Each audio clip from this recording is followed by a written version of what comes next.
श्रृंखला में अपन प्रत्येक व्यक्ति को सबसे पहले अपनी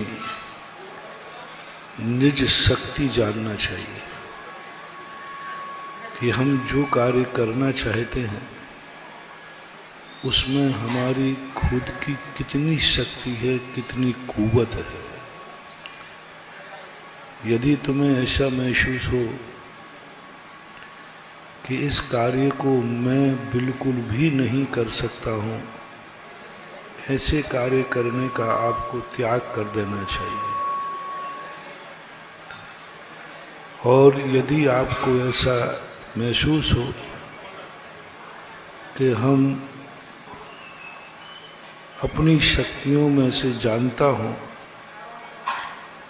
हमारी 23% शक्ति मेरी खुद की है,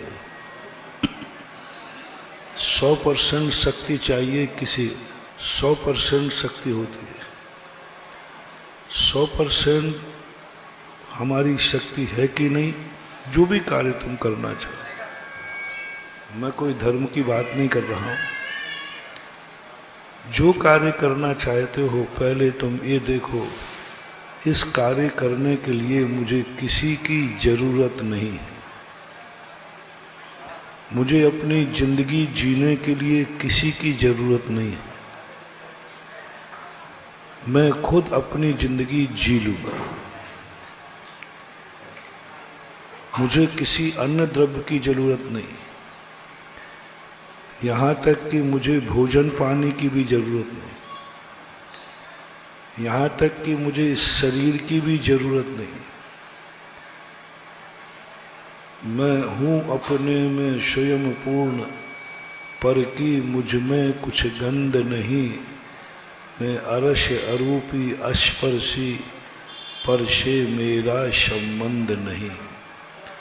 पहला मौका मैं आपको दे रहा हूँ। कुंदकुंद भगवान ने, कवियों ने ये सबसे पहले मौका दिया। मैं हूँ अपने में स्वयं पूर्ण, मैं अपने आप में संपूर्ण हूँ, मुझे किसी की कोई जरूरत नहीं है। यदि ऐसी अनुभूति कभी तुम्हें हो, ऐसा मन में कभी भाव आवे, समझ लेना तुम अपने आप में बहुत शक्तिमान व्यक्ति हो। पर ध्यान रखना, किसी का सहारा मत लेना, भोजन पानी का भी सहारा नहीं। संसार में एक ही आत्मा होती है जो अपने आप को पूर्ण मानती है, वो है केवली भगवान। केवली भगवान अपने आप में पूर्ण है, उन्हें भोजन पानी की भी जरूरत नहीं देता। जैन दर्शन के अनुसार जिनेन्द्र भगवान क्षुधा तृषा क्षुत पिपासा जरांतंक जन्मांतक भयस्मया नराग द्वेष मोहस्य यस्याप्तता सा प्रकीर्तते। उनको भूख नहीं, प्यास नहीं, रोग नहीं, बुढ़ापा नहीं, कुछ नहीं होता, पसीना भी नहीं होता। वे हैं अपने को, कोई जरूरत नहीं किसी। तो जिस दिन तुम्हें ऐसी महसूस हो कि मैं अपने आप में पूर्ण हूं, समझ लेना तुम भगवान हो, तुम भगवान हो। भगवान और किसी चीज का नाम नहीं। जो आत्मा अपने आप को पूर्णता का महसूस करती हो, किसी का भी सहारा नहीं लेती, किसी का भी, कुछ भी नहीं, वो कहलाते हैं भगवान। भोजन पानी कुछ नहीं। जो अपने आप को कोई कहते हैं मैं भी भगवान आत्मा हूं, तो पहले पूछ रहा हूं क्या तुम अपने आप में पूर्ण हो? बिना भोजन पानी के जी सकोगे? और बड़े भगवान बनना है तो शरीर भी नहीं, श्वास भी नहीं। क्या आप लोग, हम लोग बिना श्वास के जी सकेंगे? नहीं। बिना शरीर के जी सकेंगे? नहीं। बिना भोजन पानी के जी सकेंगे? नहीं। इससे सिद्ध है कि हम पूर्ण नहीं हैं। हमारी जिंदगी चलाने के लिए हम खुद सक्षम नहीं हैं। हमारी जिंदगी जीने के लिए हम खुद समर्थ नहीं है। हमारी जिंदगी के लिए हमारे पैर हमारी मंजिल तक पहुंचने में समर्थ नहीं है। हमारी जिंदगी का जो कुछ भी सब कुछ करना चाहता हूं वो सब मेरे हाथ में नहीं है। फैसला हो गया, अपन सब हम भी शामिल कर लेना, क्योंकि मैं भी हार को उठता हूं, तो मैं भी पूर्ण नहीं हूं। मैं भी आपके सामने हूं, श्वास ले रहा हूं, शरीर है, बीमारी आ जाए तो रुग्ण भी होता हो, मैं पूर्ण नहीं हूं। अब कितने परसेंट में होता हूं, कितना, अब अपन परसेंटेज निकालते हैं। तुम कितने परसेंट में बिना दूसरे के सहारे जी सकते हो? कितने परसेंट? कितनी देर तुम्हें श्वास नहीं मिले तो जिंदा रह जाओगे? Only 7 minute. 7 मिनट। कोई व्यक्ति पानी में डूब जाता है ना तो 7 मिनट तक जिंदा रहता है, क्योंकि वहां उसको ऑक्सीजन। अपनी जिंदगी ओनली 7 मिनट की है जो हम बिना श्वास के जी सकते हैं। क्या तुम 7 मिनट में संतुष्ट हो? यदि 7 मिनट में ही मरना चाहते हो तो तुम बादशाह हो। तुम्हारे को हमें किसी की जरूरत नहीं, श्वास की भी जरूरत नहीं। बोलो, कौन व्यक्ति चाहता है कि मेरी जिंदगी 7 मिनट की हो? मैं तो नहीं, मैं तो बहुत बड़ी उम्र चाहता हूं, क्योंकि मेरी जिंदगी गलत है ही नहीं, मेरी जिंदगी तो बहुत अच्छी है। मरे वो जिनकी जिंदगी खराब हो अपन क्यों मरे? अपनी जिंदगी तो अच्छी। अब देखिए, बिना शरीर के अपन संसार में नहीं जी सकेंगे, हमें शरीर का सहारा लेना। अब जब शरीर चाहिए और श्वास चाहिए तो इस शरीर की सुरक्षा किससे है? अन्न पानी से।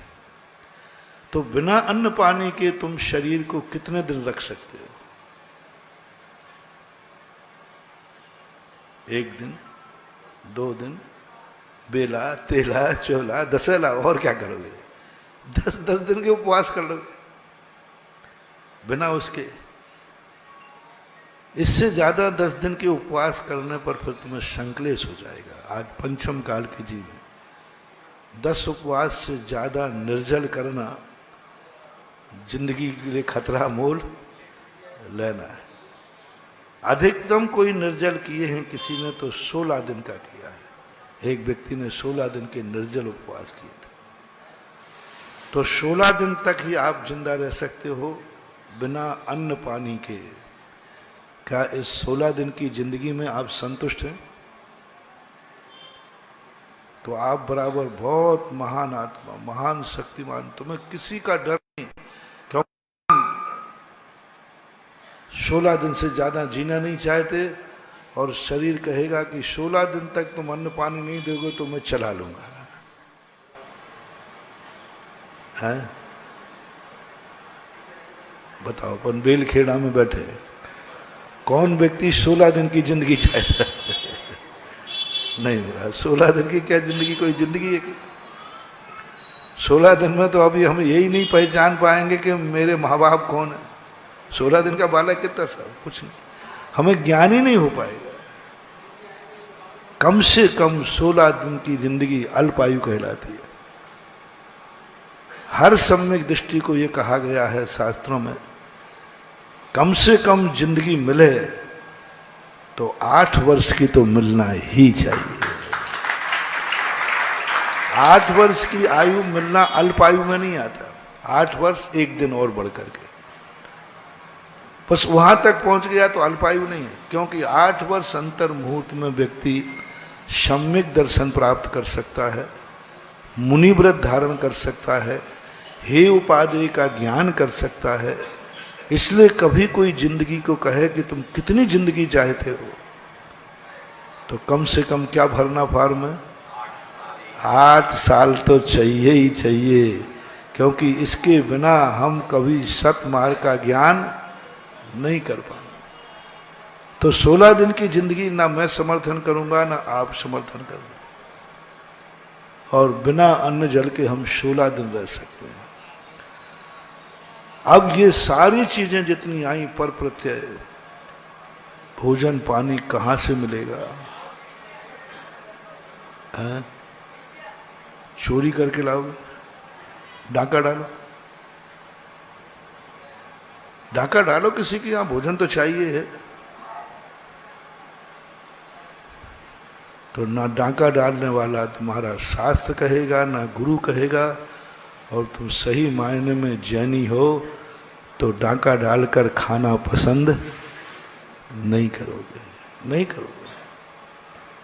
दूसरे का धन लेना हमारे लिए अपराध है, हम डाका नहीं डाल सकते। हम दूसरे की रोटी छीनकर खाना भी पसंद नहीं करेंगे। अब रोटी कमाने के लिए चाहिए कुछ करो, कुछ करो, कुछ मेहनत करो, कुछ मजदूरी करो।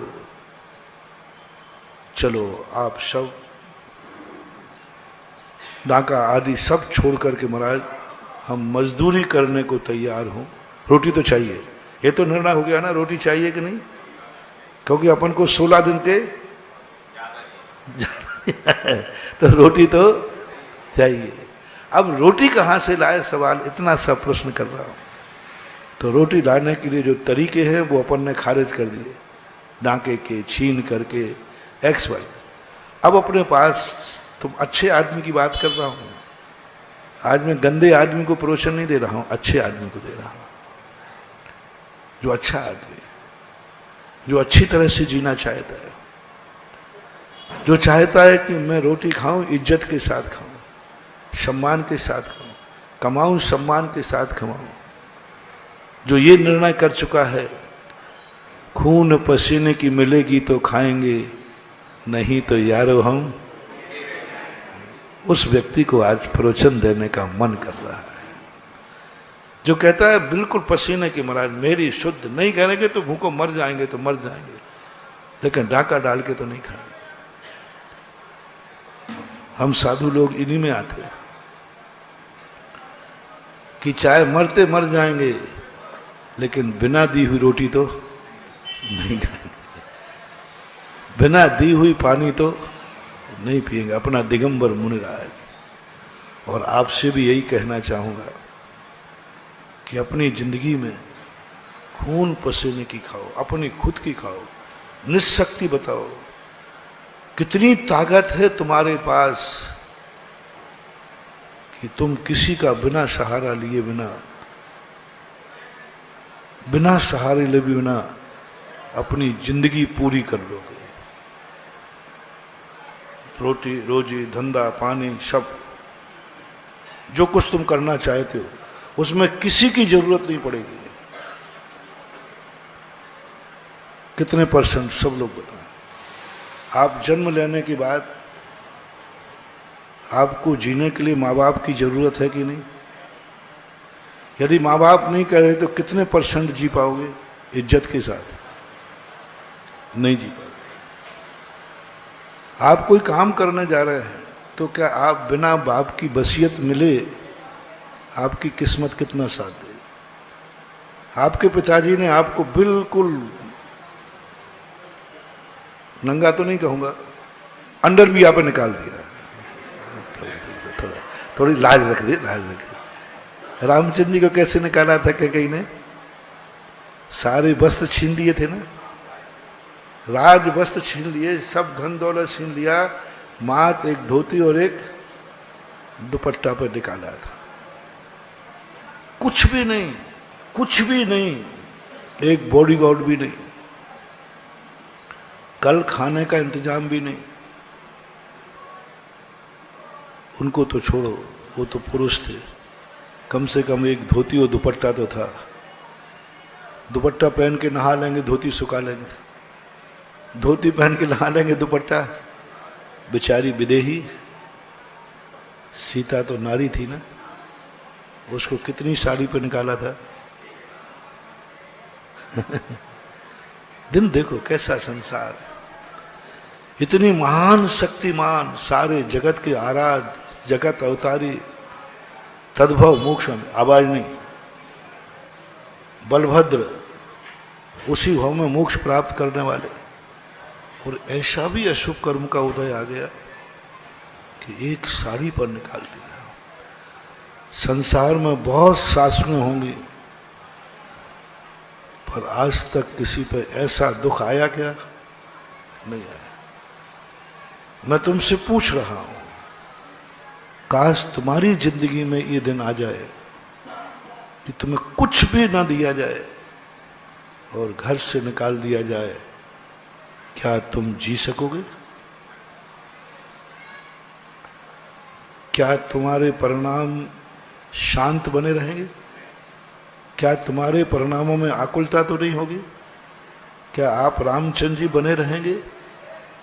रामचंद्र जी को जब वनवास हुआ, उनके चेहरे पर क्या क्लेश की रखल थी कि ज्यों का था, कोई संक्लेश नहीं, यूं हंसते हंसते छोड़ते थे। वो जानते थे मुझे इस अयोध्या के बिना भी मैं जी सकता हूं, इस राजपाट के बिना भी मैं जी सकता हूं, मेरी जिंदगी है, मैं जी सकता हूं, मुझे विश्वास है। उन्होंने माता कौशल्या से कहा, मां क्यों घबराती है? क्या पिताजी का राज्यपाद ही मेरी जिंदगी है? क्या अयोध्या का राज्य ही मेरी जिंदगी है?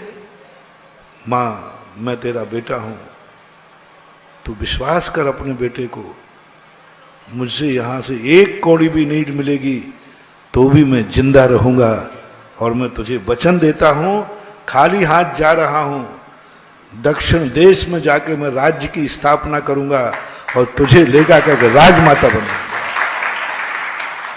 जैन दर्शन के अनुसार, जैन दर्शन के अनुसार रामचंद्र जी को वनवास हुआ नहीं है। कैकेयी ने भरत को राज्य मांगा था, जैन दर्शन के अनुसार एक ही वचन मांगा था, वैष्णव दर्शन में 2 वचन है, भरत को राज और राम को। जैन दर्शन में भरत को राज्य मांगा, वनवास नहीं मांगा। वो जानते थे, उन्होंने कहा मैं जी लूंगा मां, चिंता मत करो। क्या तुम्हारी जिंदगी में ऐसा है विश्वास कि तुम्हारा सब कुछ छीन लिया जाए और तुम्हारे मन में कोई क्लेश नहीं, कोई संक्लेश नहीं, कोई उल्हायना नहीं, कोई बददुआ नहीं, कैकेयी को कोसना नहीं, और कोई पूछे कि तुम्हारा सब कुछ छीन लिया फिर भी तुम्हारे बोले मैं अपने आप में जिंदगी जीने के लिए मुझे विश्वास है, मैं जी लूंगा, अयोध्या के बिना भी जी लूंगा। सब लोग फैसला करो, क्या ऐसा कभी हो तो क्या तुम्हें विश्वास है कि तुम बिल्कुल शांत परिणामों से जिंदगी जी लोगे?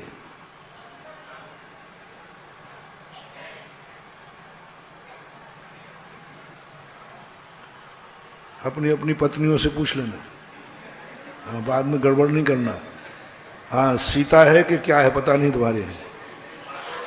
हाँ, रामचंद्र जी की सीता से जब पूछा रामचंद्र जी ने, तो सीता ने कोई उल्हायना नहीं दिया। सीता ने यही कहा, मुझे अपने पति पर विश्वास है कि वो दुनिया का साथ देवे या नहीं देवे, मेरा पति मेरी जिंदगी की सुरक्षा कर लेगा, मेरी जिंदगी चला लेगा।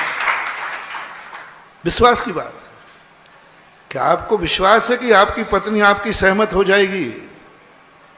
मां बाप से कुछ भी मिलने वाला नहीं तुम्हें, देश निकाला दिया जाए, निकल जाओ यहां से। पहले तो तुम बताओ, छाती पे हाथ रख के पूछ के, कि तुम्हारा खुद का विल पावर क्या बोलता है?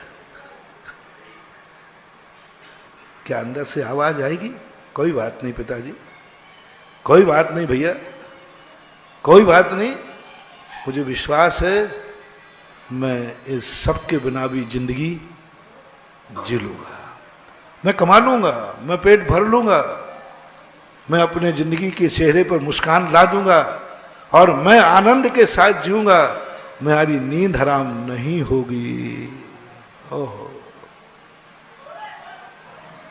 महान बात, समझो कैसा है धर्म, कैसी है आत्मा की शक्ति। ये विल पावर जगाओ, सब कुछ छिन गया है, जब सब कुछ था, तब जो नींद आ रही थी, सब कुछ छिन गया, वही नींद आएगी कि आज रात में नहीं आएगी? बस बोलो। सब कुछ था जो नींद आई थी, आज भी वही नींद आएगी कि नहीं? यदि आ जाए तो समझ लेना तुमने अपनी आत्मा की शक्ति को पहचान लिया। कोई फर्क नहीं पड़ता। क्या फर्क पड़ता है? सब था तब भी सो रहा था, और नहीं है तो भी, गद्दा था तब भी सो रहा था, और पत्ते हैं तब भी कोई। आप रामचंद्र जी का जीवन उठाओ, उस समय का। राजगद्दी पे बैठ रहे थे तब भी वही मुस्कान, और आज गद्दी से निकल रहे हैं तब भी वही। कुछ नहीं, कोई किंचित मात भी नहीं, पत्तों पे सो रहे। शतरंज भोजन खाते थे तब भी वही मुस्कान, और जूठे बेर खा रहे हैं तब भी वही मुस्कान। शतरंज भोजन और जूठे बेर खा रहे हैं सबरी के, फिर भी चेहरे पर क्या था? खाते समय कैसे लग रहे थे? रो रहे है ना? ये बेर खाना पड़ रहे हैं, देखो मेरी जिंदगी क्या हो गई, बेर खाना पड़ रहा है, मैं दशरथ पुत्र। बेर खाते समय भी वही आनंद, वही अनुभूति, वही परिणति, वही आनंद आ रहा है जो अयोध्या में शतरंज भोजन करने में आ रहा था। क्या ऐसा तुम्हें अपने ऊपर विश्वास है? हैं? आज सबको भोजनालय में बेर भिजवाऊं? हैं? बेल खिला वालों को कितनी बददुआएं देवे, ये तो बता दो। सोचना। सवाल बेरों का नहीं है, सवाल तुम्हारी परीक्षा है। तुम्हारी कितने परसेंट में तुम स्वाधीन हो, कितने परसेंट में सब कुछ छिन गया, नींद हराम नहीं, वन में संकलेश नहीं, चेहरा ज्यों त्यों मुस्कुरा रहा है, ऐसा कितना परसेंट कर पाओगे? बिना परिवार के, बिना धन दौलत के, बिना माँ बाप के सहयोग से सब छीन लिया, आप कितने परसेंट जिंदा रह पाओगे? कितने परसेंट नींद आएगी? कितने परसेंट तुम्हारी शांति हुई? अपना परसेंट बताओ, कितने परसेंट नींद आएगी उस रात? जिस रात सब थोड़ी बहुत आ रही हो, एक आध झपकी आ रही हो, बता थोड़ा थोड़ा सा परसेंटेज पूछ रहा हूं। अपनी शक्ति पहचानो। यदि ऐसा हो गया तो मेरी रात कितने परसेंट नींद ले पाएगी शांति का? शेयर करो।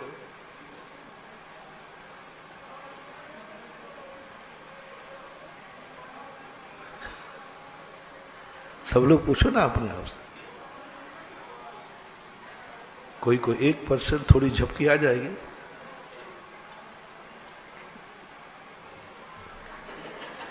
लेकिन झपकी आते आते घूमेगा क्या? कोई दुख घूमेगा, सोते सोते भी स्वप्न घूमेगा। कोई 0% हो गया, फेल हो गए तुम, फेल हो गए तुम, क्योंकि तुम्हें कुछ नहीं मिला और तुम्हारी जिंदगी में सब कुछ खत्म। यानी तुम अपने आप में जीरो हो, शून्य। अब दूसरी बात आपसे कहता हूं, तुम्हारे लोग कौन तुम्हारा साथ देंगे इस परिस्थिति में? कौन तुम्हारा साथ देंगे इस परिस्थिति में? कौन तुम्हारे साथ चलेगा रिक्शा लेकर के? मां, पिता, पत्नी, बेटा, बिटिया, इन सब में तुम्हारा विश्वास तो खो दिया। अब यदि तुम्हारा, जिनका खो गया है वे फेल हो गए, वो प्रश्न थोड़ी देर सुनना बंद करें जब तक नींद निकालना है। अब यदि कोई 1-8% में है कि नहीं महाराज मैं जीऊंगा, थोड़ा दुख तो होगा, क्लेश तो होगा, लेकिन मरने का भाव, मरने का भाव नहीं करूंगा, जीऊंगा पक्का। ठीक है, परेशानी होगी, क्लेश होगी, बद्दुआ दूंगा, कोसूंगा, सब करूंगा, लेकिन मरूंगा नहीं। लेकिन जिंदगी से हताश नहीं होऊंगा, जीऊंगा। ऐसे 10-15%, 25% लोग निकल आएंगे। अब दूसरा शेयर पूछता हूं, ऐसी परिस्थिति में तुम्हारा कौन साथ देगा? किसको तुम विश्वास दिला पाओगे? कौन है तुम्हारा विश्वसनीय इस जगत में जो तुम्हारे ऊपर विश्वास कहे कि मुझे विश्वास है इनके पास कुछ भी नहीं है, तब भी ये साथ जाऊंगा तो ये भी मुझे सुखी कर सकेंगे? कौन है? माँ, पिता, पत्नी? पूछ रहे, कभी पूछना कि सब कुछ लुट गया, मैंने आज स्वप्न में देखा, सब कुछ लुट गया, कुछ भी नहीं बचा, क्या तब भी तुम मेरे साथ दोगे? बिना क्लेश के, बिना बद्दुआ के? क्या मेरे पर विश्वास है? कितने लोगों को विश्वास है कि कौन कौन तुम्हारा साथ देगा? ऊपर से मत पूछना, ऊपर से सब, अभी तो सब यही कहे, अरे साहब कैसी बात कर रहे हो, हम तुम्हारे साथ। आप अंदर से सोचो, मैंने ऐसे ऐसे लोग देखे महानुभाव जिनके लिए सब कुछ करने को तैयार है। जब पुण्य का उदय है, पाप का उदय है, तब ऐसे ऐसे लोग करने, मैं तो जानते ही नहीं इनको, मुझे तो पता ही नहीं। बाप ने कह दिया मैं, मेरा बेटा नहीं, मैं तो जानते ही नहीं कौन है। बेटा पकड़ा गया पुलिस में, बाप ने बोला नहीं मैं जानते ही नहीं कौन होगा। छोकरा को, छोकरे को ज्ञान आया, बाप तूने जन्म दिया है, बोले पता नहीं तू कहां से पागल हो गया क्या? बुरे दिनों में अपने भी पहचानने से मना कर देते हैं, अपने भी पहचानने से मना कर देते हैं। सब कह देते मेरा कोई संबंध नहीं, सब छोड़ देते। अच्छे दिनों के सब साथी है, बुरे दिन का कोई साथी नहीं मान लो। परसेंटेज निकालो, कितनी सीमा तक तुम्हारे सब परिवार वाले तुम्हारा साथ देंगे? 100% तो है नहीं, परसेंटेज निकालो। और वो परसेंट की तुम्हें खुद परीक्षा करना पड़ेगी। हमारे शास्त्रों में परीक्षा करने का एक विधान आया है, संक्षेप में बताऊंगा कि एक डाकू था, वो पाप करता था। एक बार मुनिराज मिले उन्होंने कहा बेटा तुम क्यों करते हो? पूरे परिवार के लिए, सारा परिवार मुझे चाहता है, जब तक मैं नहीं पाऊं कोई परिवार भोजन नहीं करता। महाराज ने कहा ठीक है आज परीक्षा कर लेते। संक्षेप करके बता रहा हूं, उसने जाकर के महाराज ने बता दिया श्वास रोक कर पहले पेट के दर्द का बहाना करना, फिर श्वास रोककर सो जाना, मर जाना, विधि बता दी। वो घर गया, बोले साहब ऐसा मत कराओ मुझे, नहीं तो मेरी मौत सुन करके पूरा परिवार को हार्ट अटैक हो जाएगा, मेरा परिवार इतना चाहता है मुझे। महाराज तो सब जानते हैं, अंतर्यामी है। उन्होंने कहा साहब देखो मत कराओ, 2-4 की हत्या, हम तो वैसे नाटक कर रहे हैं, वहां 2-4 चले जाएंगे। महाराज ने कहा तुम्हारे यहाँ कोई मर जाएगा तो उसकी जुम्बारी में हत्यारा मैं कहलाऊंगा। ला दिया, वो जाके सो गया। अब सब रोने लगे, बेटा एक ही तो कमाऊ था, सब था। पीछे से महाराज आए, किसी के यहाँ कोई अभी लेटेस्ट मरा हो, घंटे आध घंटे में तो मैं जिंदा कर सकता हूं। आ गए और महाराज जी हमारे यहाँ ये बेटा है, एक ही कमाऊ था। सब रोने बैठे, सब घेर के रोने में तो भारत देश बहुत महान है सब महान, बहुत जल्दी रोने में तो। और जिसमें महिलाओं का तो भगवान ही मालिक है, उनका तो शस्त्र ही क्या है, उनका सबसे बड़ा शस्त्र क्या है? सब रो ही रहे थे, माँ रो रही थी, पर महाराज जिंदा हो जाए, चिंता हो जाए। कमंडल खोला, गिलास का पानी ला, पानी ला रहा, पानी लिया। बोले देखो ये जिंदा तो हो जाएगा गारंटी से, लेकिन अब ये तो पी नहीं पाएगा क्योंकि तो मर गया, ये तो अभी इसके अंदर तो जाएगा नहीं क्योंकि तो मर गया। पर इस दवाई का एक गुण है, जो पिएगा वो मरेगा और ये जिंदा हो जाएगा।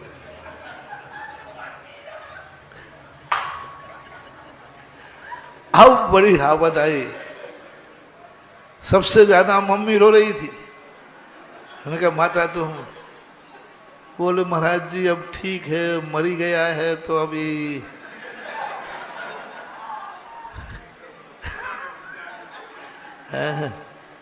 अभी कंपनी बंद नहीं हुई परिवार नियोजन भी नहीं कराया है आशा।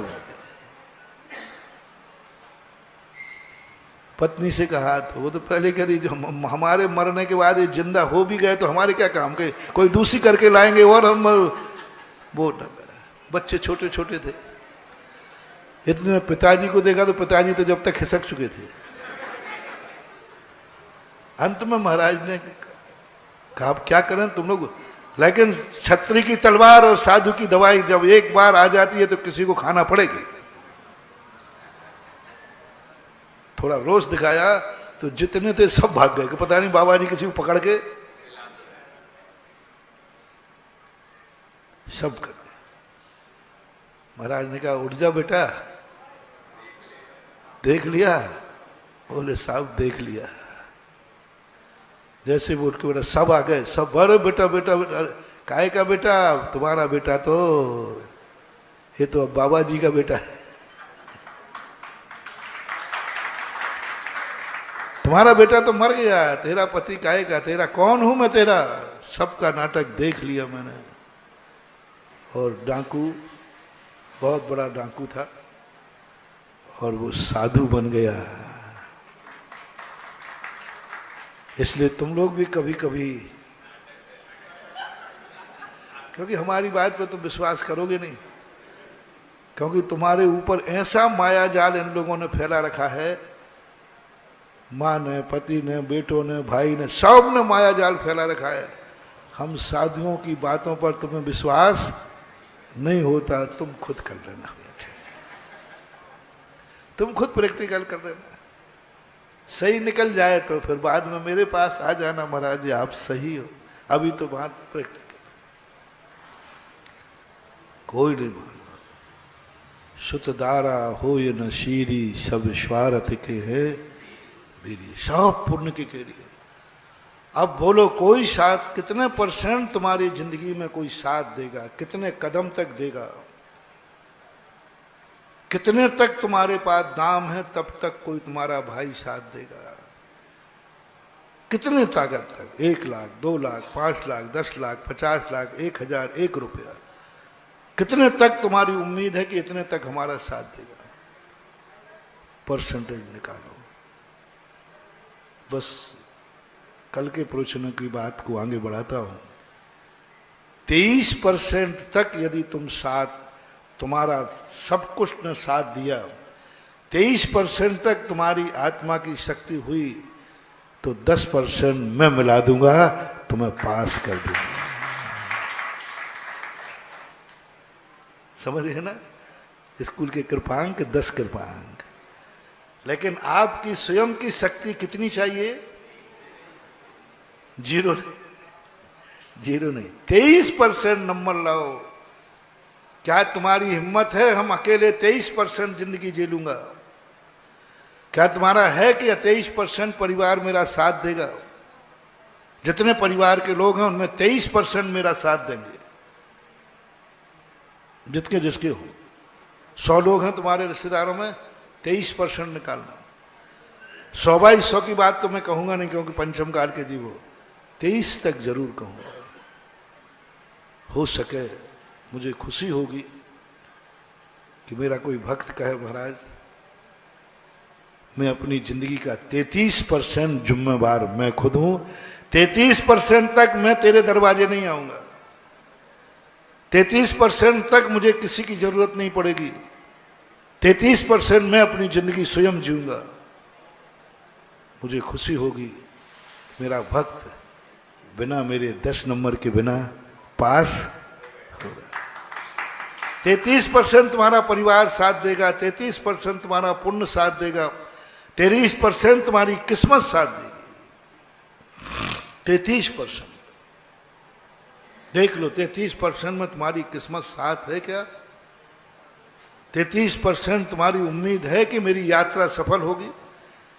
33% उम्मीद है कि कल तुम जिंदा रहोगे, 33% उम्मीद है कि हमें कोई बीमारी नहीं आएगी, 33% उम्मीद है कि कोई मेरा मर्डर नहीं करेगा, 33% जिंदगी की उम्मीद है कि मैं जिंदा रहूंगा 33 साल तक। 33 साल की गारंटी चाहिए, 33 साल। 33 साल में भी गांधी डिवीजन बता रहा हूं।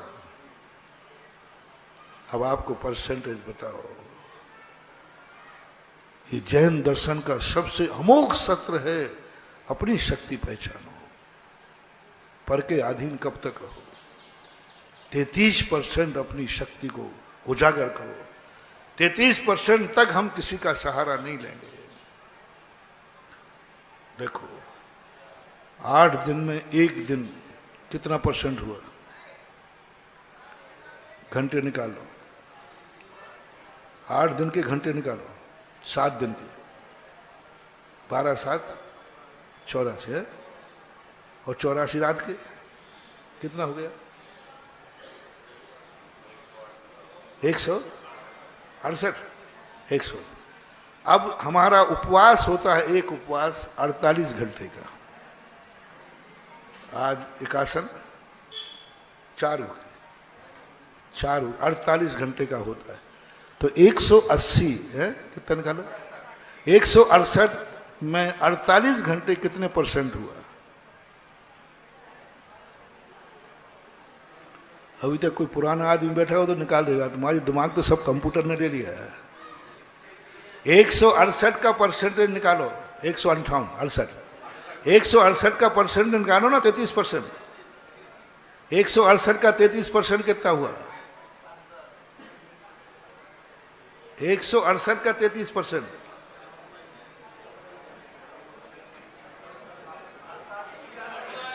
47 48 हुआ ना। बस बहुत बड़ा रहस्य खोल रहा हूं आज। हमारे यहां वृत्ति को जो श्रावक होता है उससे कहा गया, तो 158 जो घंटे मिले, इनमें 33% 48 घंटे तू बिना भोजन पानी के रह के दिखा, तो मैं समझ लूंगा कि तू मेरे चेला बनने लायक है। 33% करके दिखाओ। 48 घंटे में बिना अन्न जल के रह सकता हूं, हर हफ्ते में एक दिन। वृत्ति को कहा गया प्रोषदोपवास जिसे कहते हैं। प्रोषदोपवास में वह 48 घंटे का उपवास करता है, और 48 घंटे लगभग आगे पीछे हो जाएगा 1-8%, 33% समथिंग 33% वो करके दिखा दे, वो महावीर का चेला बनने के लायक है। मैं 33% बिना उसके देखूंगा। 48 घंटे पर दूसरी शर्त लगाई गई, परिवार के बिना तो 33% अलग लेके दिखा। शेर सुदर्शन 48 घंटे के लिए अपना घर बार छोड़ करके स्मशान घाट चले जाते थे। 33% तो इन सब का मोह तोड़ के दिखा, परिवार का नहीं, कुछ भी नहीं, जंगल में जाकर के ध्यान में बैठते थे। 48 घंटे 33% में बिना परिवार के जिंदा रहूंगा, 33% में बिना घर के जिंदा रहूंगा, 33% में बिना अन्न जल के जिंदा रहूंगा, 33% में बिना धन दौलत के जिंदा रहूंगा। 33% उन्होंने घोषणा कर दी, 33% की। गृहस्थ जैसे ही 33% पे आएगा, तैसे ही गृहस्थ महावीर स्वामी की कोटि में और शिष्य में आना शुरू हो जाएगा। उसी समय से उसके 33% लाना है। फिर यदि मान लीजिए महाराज जी ये तो 48 घंटे तक निर्जल, कोई बात नहीं, अब कम करना है। कहाँ तक कम खाओ? कम से कम 8 दिनों में 23 घंटे बिना भोजन पानी के रहना है। कितने घंटे? 23 घंटे रहना है। 23 से कम हुआ तो फिर ग्रेस का प्रावधान नहीं है। यदि तुमने 23% भी बिना उसके रह के दिखा लिया, 10% मैं तुम्हें दे दूंगा और पास करवा दूंगा, महावीर की क्लास में एडमिशन दिला दूंगा। 10 मेरे पास वीडियो कोटा है, लेकिन 23 तुम लाओ। 23 तुम्हारी जिंदगी लाना चाहिए। लोग इतने अपनी शक्ति का प्रयोग करते ही नहीं। जैसे कल मैंने कहा था, यदि तुम्हारे पास पैसा है और तुम होटल में गए हो और दूसरा व्यक्ति यदि तुम्हारा पेमेंट कर रहा है, कल ही कहा था, तो तुम्हारा पैसा बच गया, उसने पेमेंट कर दिया, कैसा लगा?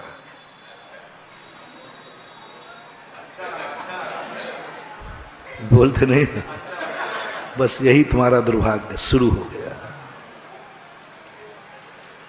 यात्रा पर जा रहा है, दूसरे ने टिकट ले लिया, हजाब तुम रखा है, मैं तो कर रहा हूं, तेरा दोस्त हूं, अंदर ही अंदर अच्छा लगा, बस यही दुर्भाग्य है।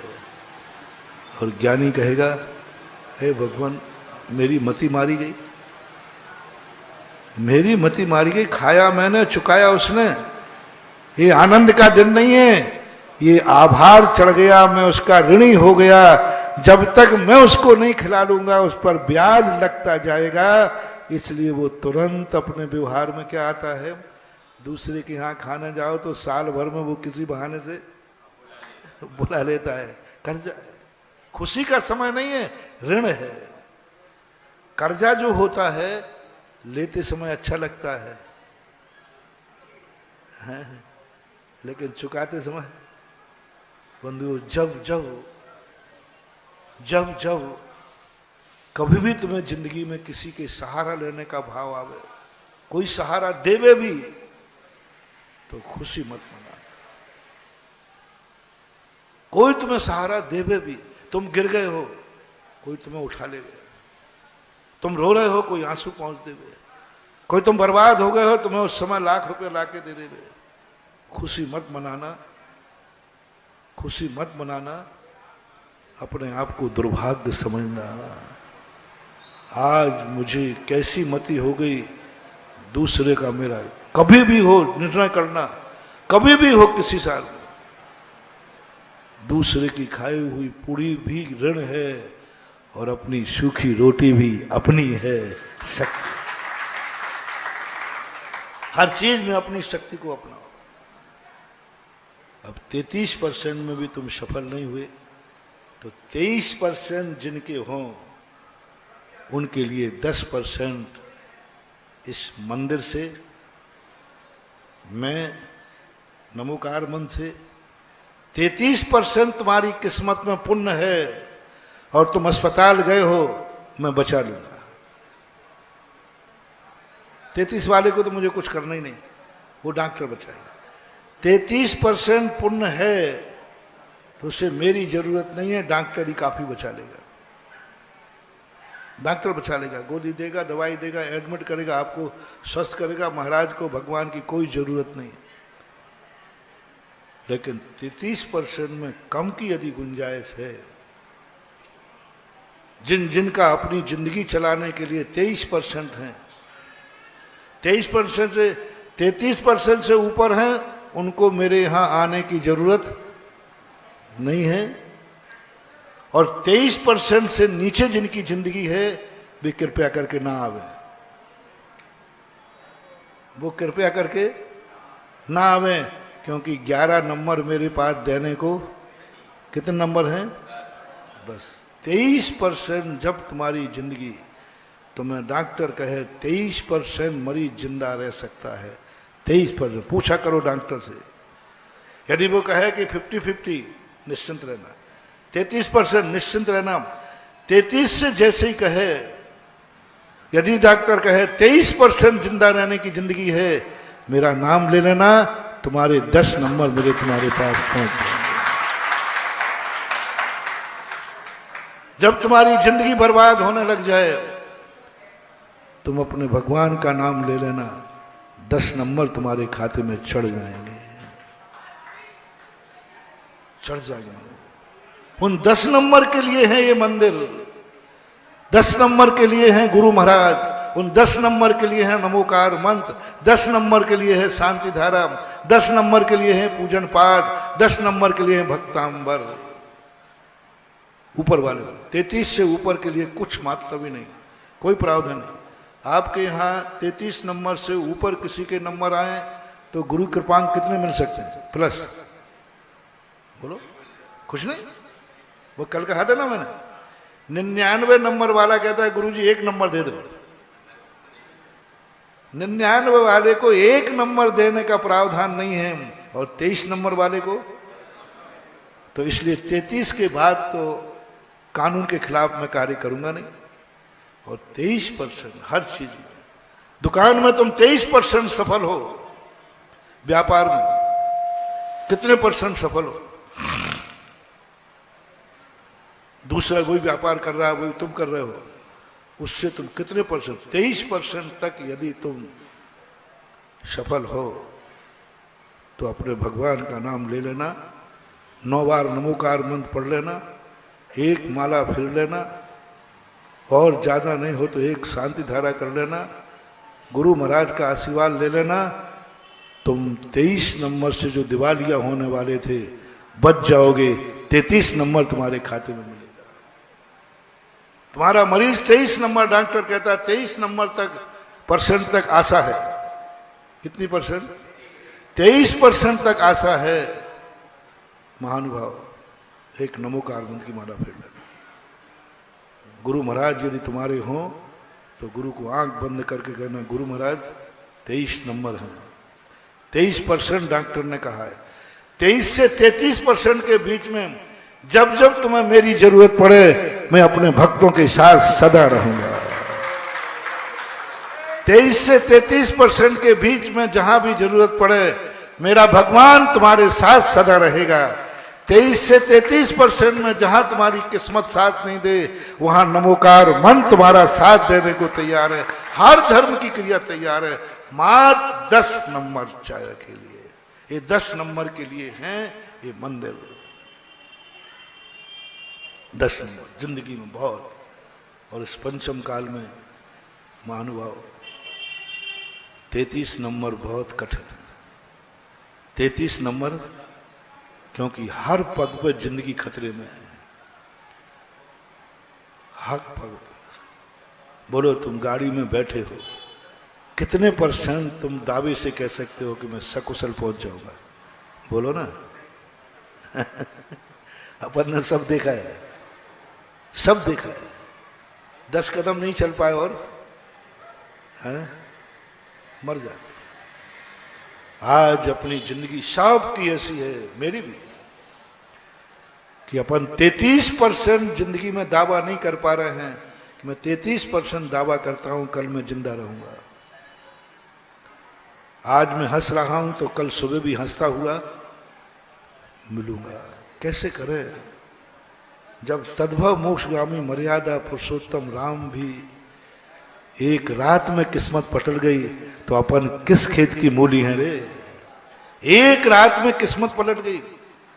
वो ये दावा नहीं कर पाए कि कल मैं राजगद्दी पर बैठूंगा, या 33% भी नहीं कर पाए। अपन क्या कर पाए? इसलिए पंचम काल के अपन सब लोग 2 प्रतिज्ञा करें, 2 प्रतिज्ञाएं करें।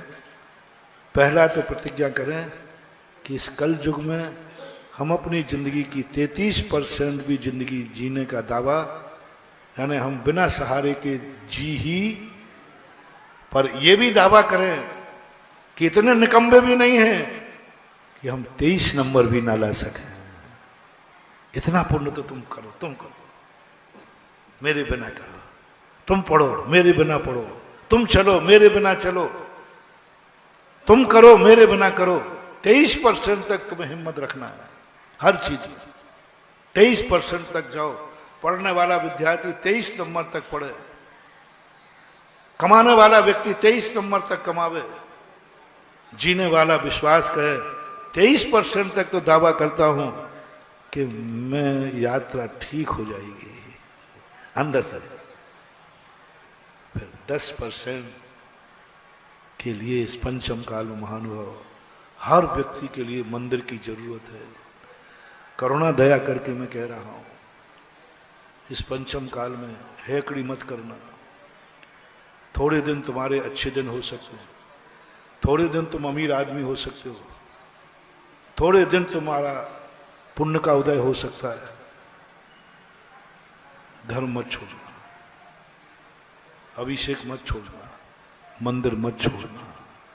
ये 10 नंबर बड़े काम के हैं, ये 10 नंबर बड़े काम के, मत छोड़ना इसमें। जैसे बने तैसे इस कलयुग में एकमात्र सहारा है मंदिर।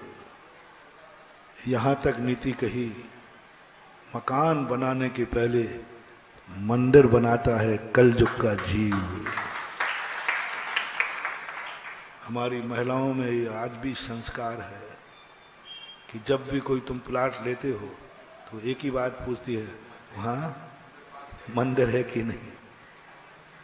और एक मंदिर बन जाता है तो ठेकेदार के बल्ले बल्ले हो जाते हैं, क्योंकि जैनी प्लाट नहीं देखता, जैनी मंदिर देखता है। फिर जो भाव मिले ले डाला। कुछ गलत तो नहीं बोला है? ये बुंदेलखंड है, इसमें तो और ज्यादा, ये मध्य प्रदेश है और ज्यादा, ये पूज्य गुरुदेव की साधना स्थली है इसलिए और ज्यादा है, और ज्यादा। मात्र प्लाट नहीं देखेगा वो, जैनी प्लाट को कम देखता है। क्या देखता है? और ठेकेदार लोग बड़े बदमाश होते, उनके जब प्लाट नहीं मिलते वे धीरे से एक मंदिर बनवा देते। मेरे पास आए, महाराज जी मैं एक मंदिर बनाना चाहता हूँ। तो पहले मैं बड़ा खुश हो जाता था, भाई मंदिर बना रहा है। बाद में पता चला कि ये मंदिर नहीं बना रहा है, ये बनियों का वीक पॉइंट जानता है कि मंदिर एक प्लाट में बन जाएगा 100 प्लाट, और मनमाने दाम पर तुरंत दाम बढ़ जाते। ये जैनियों की पहचान है।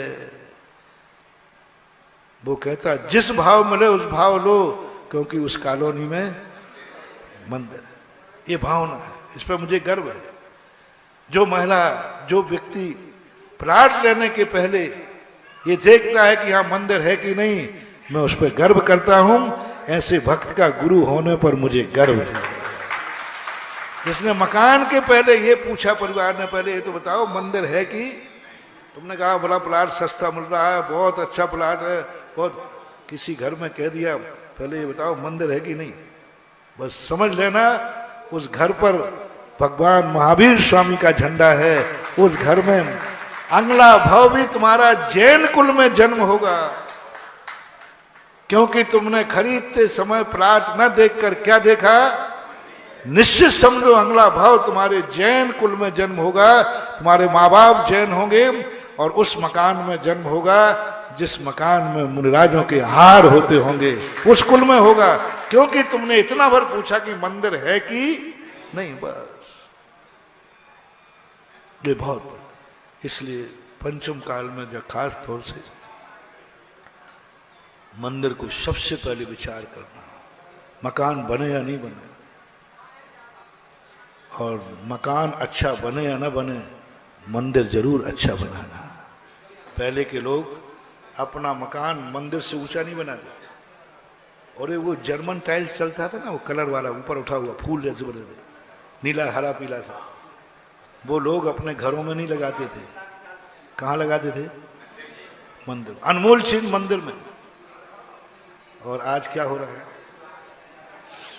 हैं?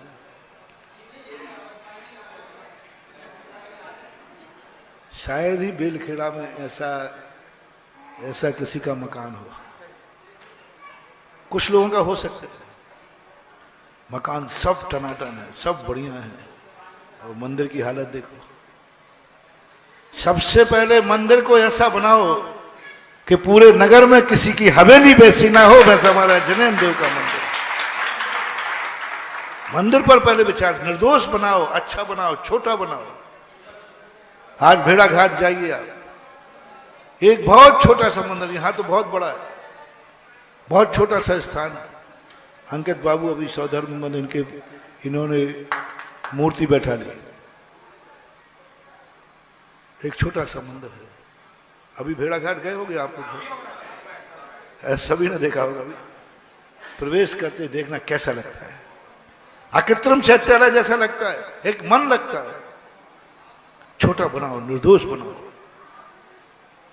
अब यहां मैंने देखा, इस मंदिर में आए, मंदिर तो बहुत बड़ा लंबा चौड़ा दिखा, लेकिन उदासीन था, एनर्जी जीरो। इसके दो कारण। पहला कारण है इस मंदिर की उदासीनता का यहाँ की दिगंबर जैन समाज इस मंदिर का, इस भगवान का सम्मान नहीं करते। मां 3-4 लोग ही भगवान का अभिषेक पूजन करते हैं। ये मंदिर पूरे बेलखेड़ा समाज का है या किसी व्यक्तिगत है, मुझे पता नहीं। ये मंदिर बेलखेड़ा समाज का है कि व्यक्तिगत है? जोर से बोलो ना। समाज का है। तो समाज के लिए जब मंदिर है तो समाज कहाँ है? सुबह अभिषेक करने वाले धोती दुपट्टा पहने तो जिसको मैं समझ तो यही का, नहीं मैं तो नरसिंहपुर का हूं, मैं तो फलाने का हूं। गिने चुने 4 लोग मिले बेल बढ़ा के। यहां पुरुषों की संख्या कितनी है कैसे पता करूं? और आज भोजनालय जब भोजन व्यवस्था होती उस समय पता कर लेना, पूरी 100% होते हैं। जैनी की ओरिजिनल संख्या कहां पता चलती है? मंदिर में नहीं चलती। इसका नाम पंचम काल है। चौथे काल में जैनियों की संख्या कितनी है, मंदिर की पूजा के समय, अभिषेक के समय पता करो कि जैनी कितने रहते हैं। और पंचम काल में जैनियों की संख्या कितनी है, जब सामूहिक भोजन होता है और भोजनालय में पता करो कि जैनी कितने हैं। ये दुर्भाग्य है हमारा। आज इतना बड़ा पहला कारण कि यहां पर अभिषेक पूजन नहीं। महानुभाव मान जाओ, मान जाओ, बहुत पछताओगे। भले तुम्हारे सुख के दिन चल रहे हैं, 23 नंबर से ज्यादा तुम्हारा पुण्य नहीं है। बेलखेड़ा के अंदर एक भी माई का लाल ऐसा नहीं है जो 23 नंबर से ज्यादा की औकात रखता हो। बेलखेड़ा की तो छोड़ो, पूरे भारत में कोई व्यक्ति नहीं है माई का लाल जो 23% से ज्यादा औकात रखता हो। तुम्हारी तो छोड़ो, कोई मुनिराज नहीं है इस पंचम काल में जो 23% से ज्यादा जिंदगी की औकात रखता है।